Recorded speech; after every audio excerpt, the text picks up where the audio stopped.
In the autumn of 1907, a British archaeologist named Aurel Stein stood at the base of a section of the Great Wall in Gansu province and pressed his hand against the rammed earth surface. He had spent the previous 3 weeks surveying wall sections across the northwestern corridor, and what he had found in those 3 weeks had unsettled a framework he had spent 20 years building. The section before him had been assigned, in the official Chinese imperial records, to the Ming dynasty, a construction period of the 14th through 17th centuries. The rammed earth beneath his hand did not feel like Ming construction. It did not look like Ming construction. The stratigraphy of the surrounding terrain placed it in a relationship to the local geological layers that Ming-era construction could not account. For Stein recorded his observation in his field notebook. He submitted his survey findings to the Indian Archaeological Survey, under whose authority he was working. The relevant portion of his findings, the sections dealing with dating discrepancies in the northwestern wall corridor, was not included in the published summary of his 1907 expedition. He noted the omission in private correspondence. He did not pursue it publicly. He was 54 years his career had been built on institutional access, and institutional access required institutional relationships he could not afford to damage over a discrepancy in a wall's construction date. Before we go further, if investigations like this are what you come here for, hit subscribe so the next one finds you when it drops. The algorithm tends to suppress this kind of research unless you tell it otherwise. To understand why the dating of the Great Wall matters, and why the discrepancy Stein identified in 1907 has been a source of quietly managed institutional tension for over a century, we have to understand what the official history of the wall claims, and how much physical evidence that claim requires the archaeological establishment to explain away. The official narrative of the Great Wall is one of the most thoroughly settled stories in global history. It is taught in every school in China, and repeated in every Western account of Chinese civilization. The wall was begun by the Qin Emperor Xuangdi around 221 BCE, extended by subsequent dynasties, and substantially rebuilt and expanded to its current form by the Ming dynasty between 1368 and 1644 CE. The wall you see in photographs, the stone-faced watchtower-studded structure running across the mountain ridges north of Beijing, is Ming construction. The earlier sections, the rammed earth walls of the Qin and Han dynasties, lie in various states of decay in the western provinces. The historical sequence is presented as settled, documented, and uncontroversial. The physical evidence is less settled than the narrative implies. The Great Wall is not a single structure. It is a composite of construction from multiple periods, multiple dynasties, and multiple engineering traditions, running across terrain that ranges from the Gobi Desert in the west to the Yellow Sea in the east, a distance of approximately 13,000 miles when all branches, spurs, and parallel sections are included. The challenge of dating a structure that complex across that geography, using the documentary record of Imperial China, a record that was itself subject to systematic revision by each successive dynasty, is not a challenge that the official historical narrative acknowledges with the seriousness it deserves. The documentary record of Imperial China that the official narrative depends on is itself a compromise source in ways that mainstream accounts of the wall consistently understate. The Qin Emperor Shi Huangdi, credited with ordering the wall's initial construction, is the same emperor who ordered the burning of all books and historical records that predated his reign, the infamous Bibliocide of 213 BCE, in which scholars were executed and texts destroyed specifically to eliminate historical narratives that competed with his account of Chinese history. The Han dynasty that followed revised the record of the Qin. The Tang dynasty revised the record of the Han. The Ming dynasty, which is credited with the wall's most extensive and most visible construction, revised the records of every dynasty before it. When the official narrative of the Great Wall's construction history says that a section was built by the Han dynasty in 100 BCE, it is citing a record that passed through the hands of at least 4 subsequent dynasties, each of which had both the motive and the means to alter it. That is not a conspiracy. That is the documented practice of imperial Chinese historiography, acknowledged by every serious scholar of Chinese history.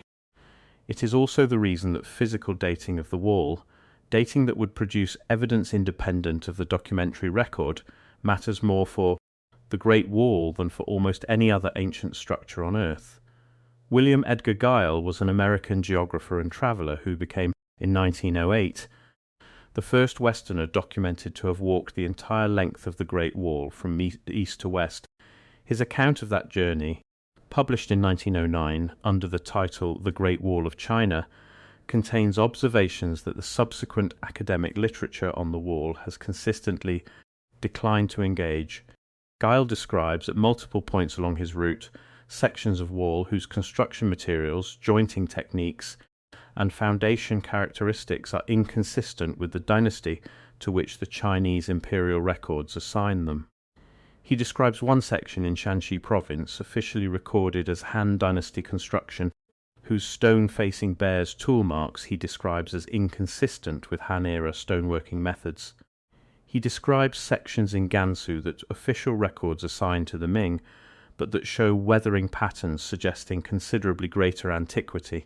He describes the overall structure in a passage near the end of his account as exhibiting a complexity of layered construction that suggests a building history longer and more complicated than the official record captures. Gile was not a trained archaeologist. His observations were the observations of a careful traveller, not a laboratory scientist. But the specific discrepancies he identified, the tool marks, the weathering patterns, the inconsistencies between official dating and physical evidence, carry a weight that the academic dismissal of his amateur status does not adequately address. Gale spent 8 months walking the wall.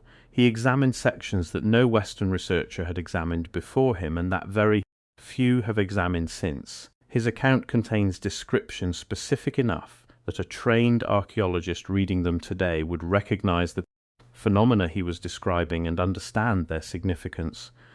The academic literature on the wall has not engaged seriously with Gile's observations. It has not refuted them, it has simply not cited them, which in the academic world produces the same practical effect as refutation without requiring the work of actually engaging with the evidence. Those same discrepancies have since been noted independently by researchers working with considerably more technical instrumentation and have produced the same unsettled results. A Chinese archaeologist named Luo Zhewen spent 40 years studying the Great Wall and was, by the time of his death in 2012, the most authoritative Chinese expert on its construction history. Luo's published work, extensive, carefully documented, and published through official Chinese academic channels, consistently assigns wall sections to the dynasties the official record claims. What Luo said in interviews, however, was sometimes more qualified. In a 1994 interview with a Beijing cultural magazine, Luo stated that the dating of certain wall sections in the northwestern provinces remained, in his words, a subject requiring further investigation. He described the existing documentary evidence for those sections as incomplete in ways that direct physical examination had not yet resolved. He stated that the tools available for absolute dating of rammed earth and stone construction had not yet been systematically applied to the wall's most problematic sections. The interview was published in a low-circulation specialist magazine. It was not picked up by any major Chinese publication. Luo's public position throughout his long career remained aligned with the official construction history. His private qualifications, the sections requiring further investigation, the documentary evidence he described as incomplete, appeared in venues that reached specialists but not the general educated public that forms the audience for institutional history. This is a pattern familiar from every field where official narrative and physical evidence are in tension. The qualifications live in the specialist literature and the conference rooms. The settled story lives everywhere else. Luo understood the architecture of that distinction. He worked within it for 40 years. The wall sections he privately described as requiring further investigation have not, in the 12 years since his death, received the further investigation he identified as necessary. It has not been cited in any official Chinese archaeological publication dealing with wall construction history. A structural engineer named Heinrich Berger, working for a German cultural preservation firm contracted by UNESCO in 1985 to assess the conservation needs of selected wall sections, submitted a technical report to UNESCO that included a section on construction dating, inconsistencies he had identified in the course of his structural assessment. Berger's conservation report, the portions dealing with structural integrity, moisture penetration, and restoration priorities, was incorporated into UNESCO's published assessment. The section dealing with dating inconsistencies was not. Berger noted the omission in a letter to his firm's project director, copies of which remain in the firm's archive. He described the omitted section as covering observations he considered professionally significant and stated that he had been told by the UNESCO project coordinator that questions of construction dating were outside the scope of the conservation assessment and should not be included in the published document. Berger's letter describes his reaction as one of confusion. Since dating assessment is a standard component of conservation work, and its omission from a published report was, in his professional experience, unusual, the pattern extends to physical dating attempts that have been made by independent researchers. Thermoluminescence dating, a technique that measures the last time mineral grains in a construction material were exposed to heat, and which is standard in the dating of fired bricks and ceramics, has been applied to samples from Great Wall sections by researchers at several Chinese universities. The results of those dating attempts, where they have been published at all, have produced ranges that are consistent with the official dynasty attributions for the sampled sections.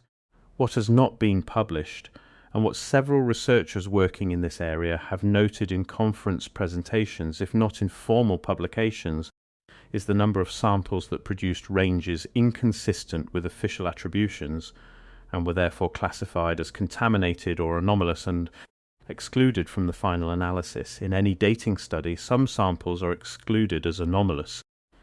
The question is whether the exclusion rate in Great Wall dating studies follows a random pattern, or whether the excluded samples cluster in specific geographic areas and specific wall sections that have been identified by other researchers as problematic. That question has not been formally investigated. What has been noted by researchers willing to discuss it in informal settings is that the geographic distribution of the excluded anomalous samples in the studies that have been conducted is not random. The exclusions cluster in the northwestern provinces, in Gansu, in Ningxia, in the sections of the wall that run through the terrain Stein surveyed in 1907. They cluster, in other words, precisely where the independent observational evidence for dating discrepancies is strongest. A random distribution of anomalous samples would produce exclusions spread proportionally across all geographic regions of the wall. A distribution concentrated in specific regions suggests that the anomalies are real, regionally specific, and being systematically classified as contamination rather than investigated as evidence. No researcher has published that observation in a peer-reviewed journal. Several have made it in conference presentations. The distinction between those two venues, in terms of the permanent record that academic institutions maintain, is the distinction between a documented finding and a remark that leaves no institutional trace. That question has not been formally investigated in any published study. It has been noted in conference presentations and in private correspondence between researchers as a question worth asking. It has not been asked in any published study.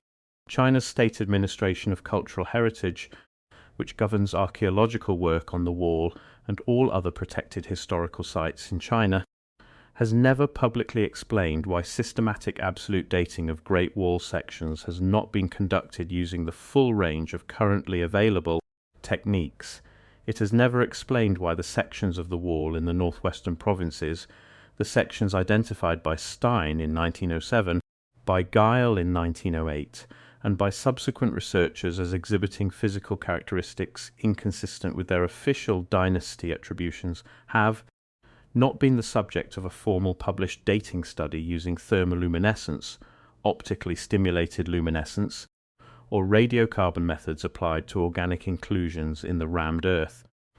It has never explained why Heinrich Berger's dating observations were excluded from the UNESCO Conservation Report, or on whose authority that exclusion was made. Why would an institution responsible for the historical record of one of the most significant architectural achievements in human history decline to apply standard absolute dating techniques to sections of that structure whose dating has been identified by multiple independent observers over more than a century as uncertain? Why does the published dating literature on the Great Wall rely so heavily on the documentary record of Imperial Chinese administration, a record that every historian of China acknowledges was subject to systematic revision, interpolation, and politically motivated alteration by successive dynasties, rather than on physical evidence that could establish dates independent of that record? Why were the sections of Aurel Stein's 1907 expedition findings dealing with dating discrepancies omitted from the published summary, and why did a researcher of Stein's stature and thoroughness choose not to pursue publicly what he was clearly troubled enough by to note in private? Correspondence. These questions do not go away because the Chinese state's official position on the wall's construction history is settled and authoritative. The official position is built on a documentary record whose limitations are acknowledged by every serious historian of China. It is not built on a systematic program of physical dating that would allow those limitations to be independently assessed. The gap between those two things, between what the documents say and what the physical evidence has been permitted to confirm or refute, is precisely where the most significant questions about the wall's true construction history live. Aurel Stein continued his archaeological work in Central Asia for another 30 years after his 1907 survey. He produced an extraordinary body of published work on the ancient Silk Road, the cave libraries of Dunhuang, and the pre-Islamic cultures of Western China. The dating discrepancies he observed in the wall sections of Gansu province in 1907 do not appear in any of it. Whatever he found pressing enough to record in his field notebook and troubling enough to note in private correspondence, he concluded, over the subsequent 3 decades, was not something he was prepared to attach his name to in print. The wall sections he examined in 1907 are still there. They have not been systematically dated by physical methods. They have not been the subject of a formal published study addressing the discrepancies he identified. They are attributed in every official Chinese source, and in every Western account that differs to those sources, to the dynasties the imperial records name. The field notebook from Stein's 1907 expedition is held in the Bodleian Library at Oxford. It is accessible to qualified researchers. The relevant pages have been read by at least 3 researchers known to have worked on wall construction history in the past 30 years, researchers whose published work on the wall does not cite the notebook. That silence is not an oversight. A researcher who has read a primary source and chose not to cite it made a decision not to cite it. The decision may have been professional. It may have been institutional. It may have reflected a calculation about what a citation to those particular pages would do to a career built within an establishment that has maintained a settled position on wall construction dating for over a century. Whatever the reason, the result is the same. The observations sit in the archive, available, noted, and ignored, which is precisely the fate of every observation that the official history of the Great Wall is not prepared to accommodate. The official history tells us the Great Wall was built by known dynasties in known periods for known purposes, and that its construction history is one of the most thoroughly documented in the ancient world. What the field notebooks, the omitted report sections, the unpublished interview remarks, and the systematically unanswered dating questions tell us is that the physical structure does not uniformly cooperate with the documentary record built around it, and that the institutions responsible for that record have chosen consistently and across more than a century of opportunities not to find out why. Stein's notebook, Giles' published account, Luo's 1994 interview, Berger's omitted report section, the clustered exclusions in the thermoluminescence studies, none of these are secret. All of them are accessible in some form to any researcher who looks for them. What they are not is connected, not in any published work, not in any institutional study, not in any formal investigation commissioned by the bodies responsible for the wall's historical record. The connections exist. They simply have not been drawn in a place that the institutional history is required to respond to. These records survive because people refuse to stop asking. If this matters to you, subscribe and share this with someone who needs to hear it. History does not disappear when it is buried. It disappears when no one looks for it.